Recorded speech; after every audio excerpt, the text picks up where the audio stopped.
இப்போ நம்ம எதை பத்தி பேச போறோம்னா இன்டர்நெட் அடிக்ஷனுங்க. அதாவது போதைங்கிறது நம்ம குடிப்பழக்கத்தினாலேயோ மற்ற போதைப் பொருள்கள் யூஸ் பண்றதுனாலயோ மட்டும் வரக்கூடிய பழக்கம் கிடையாது, போதை கிடையாது. இது வந்து இன்டர்நெட், இப்போ இருக்கக்கூடிய இணையதளத்தினாலையும் வந்துட்டு நிறைய ஸ்டூடெண்ட்ஸ்ல இருந்து பெரியவங்கள்ல இருந்து வீட்டில் இருக்கக்கூடிய ஹவுஸ் ஒய்ஃப்ஸ்ல இருந்து எல்லாருமே வந்துட்டு அதுக்கு அடிமையாகிற மாதிரியான சூழல் வந்து இப்போ இருக்கு. இதுக்கு முக்கிய காரணம் ஸ்டூடெண்ட்ஸ் வந்து ஏன் வந்துட்டு இணையதளத்துக்கு வந்துட்டு இந்த அளவுக்கு அடிக்ட் ஆகுறாங்க அப்படின்னு பார்த்தோம்னா, நம்ம பேரண்ட்ஸ் வந்து அடிக்குவேட்டா போதுமான அளவுக்கு குழந்தைங்களோட டைம் ஸ்பெண்ட் பண்றது இப்போ வந்து ரொம்ப குறைவா இருக்குங்க. இப்போ என்ன ரீசன் அப்படின்னு பார்த்தோம்னா, இப்போ காலையில வேலைக்கு போயிட்டு சாயந்தரம் வர்ற பேரண்ட்ஸும் இருக்காங்க, இல்லை டே ஃபுல்லாவே வீட்டில இருந்து பாத்துக்கிற பேரண்ட்ஸும் இருக்காங்க.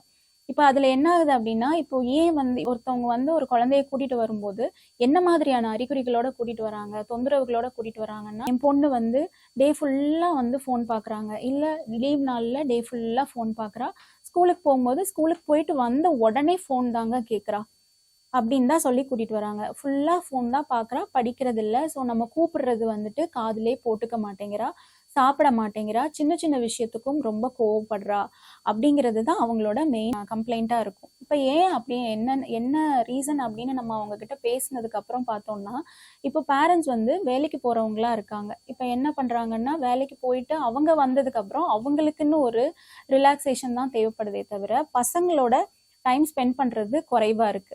என்ன பண்றாங்கன்னா, அவங்களும் வந்துட்டு ஃபோன்லயோ இல்ல லேப்டாப்லயோ அவங்களோட வேலைகளை பார்க்கும்போது நம்மள டிஸ்டர்ப் பண்ணக்கூடாதுன்னு குழந்தை பருவத்துல இருந்தே என்ன பண்ண ஆரம்பிச்சிடுறாங்க, டிவியையோ இல்ல வந்துட்டு ஃபோனையோ கையில கொடுத்துறதுனால குழந்தை வந்துட்டு அதுல வந்துட்டு ஹாப்பியா என்ஜாய் பண்ணுதுன்னு விட்டுடுறாங்க. ஒரு சாப்பாடு ஊட்டும் போதோ அதை காமிச்சு ஊட்டுறது, இது எல்லாமே வந்துட்டு நாள் பட என்ன ஆகுது அப்படின்னா கவனக்குறைவு ஏற்படுறதுக்கு வாய்ப்பு இருக்கு பிள்ளைங்களுக்கு. ஸோ என்ன ஆகும் அப்படின்னா, ஆரம்ப காலத்துல இது தெரியாது, கொஞ்ச நேரம் தான் ஃபோன் பாக்குறாங்க அப்படின்னு சொல்லி பேரண்ட்ஸ் வந்து கொடுத்துக்கிட்டே இருப்பாங்க.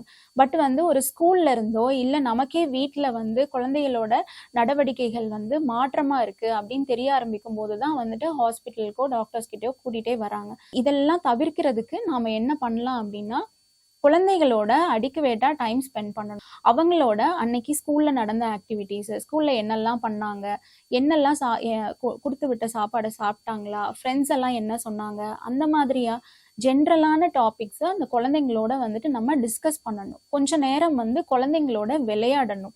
நாம அவங்களோட டைம் ஸ்பெண்ட் பண்ணாம நாம வந்து கடைசியில ஃபோன் பாக்குறா அப்படின்னு சொல்லி குழந்தைங்களை வந்துட்டு பிளேம் பண்றதுல எந்த ஒரு பிரயோஜனமும் இருக்காது.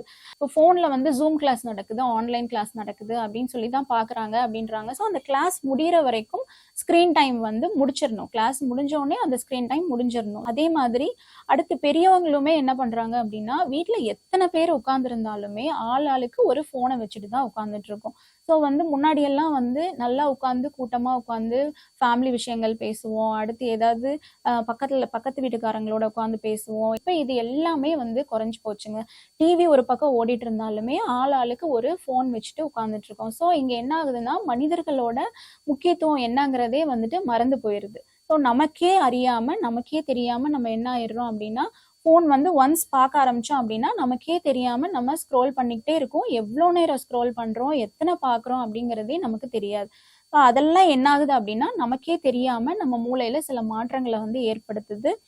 நாள் பட என்ன ஆகும் அப்படின்னா, வேற எதுலையுமே நம்மளுக்கு ஆர்வம் இருக்காது. எப்போ வந்து ஃபோனை எடுக்கலாம் அப்படிங்கிற அந்த ஒரு நிலைக்கு வந்து நம்ம தள்ளப்படுவாங்க. ஸோ வந்து நம்ம முடிஞ்ச வரைக்கும் ஸ்க்ரீன் டைம் வந்து பெரியவங்களும் சரி குழந்தைங்களும் சரி ஸ்க்ரீன் டைமை வந்துட்டு கம்மி பண்றது தான் இதை வந்து தவிர்க்கிறதுக்கு ஒரு நல்ல வழியா இருக்கும். சப்போஸ் இந்த மாதிரியான தொந்தரவுகள், கேமிங் அடிக்ஷன் ஆகட்டும், இன்டர்நெட் அடிக்ஷன் ஆகட்டும், இல்லை வந்து சம்மந்தமே இல்லை, எதையுமே பார்க்கறது இல்லை, ஆனால் ஃபோனோடவே இருக்காங்க, ஃபோன் இல்லாமல் இருக்க முடியல அப்படிங்கிற மாதிரியான எந்த ஒரு அடிக்ஷன் ஆகட்டும், உடனடியாக வந்து இது மருத்துவர்கள்ட்ட கூட்டிட்டு போயிட்டோ மனநல மருத்துவர்கிட்ட காமிச்சு இதுக்குண்டான வந்துட்டு வழிமுறைகளை வந்து அவங்க கிட்ட இருந்து தெரிஞ்சுக்கிட்டு இதுல இருந்து வெளியில வர்றதுக்கு முயற்சி பண்ணணுங்க.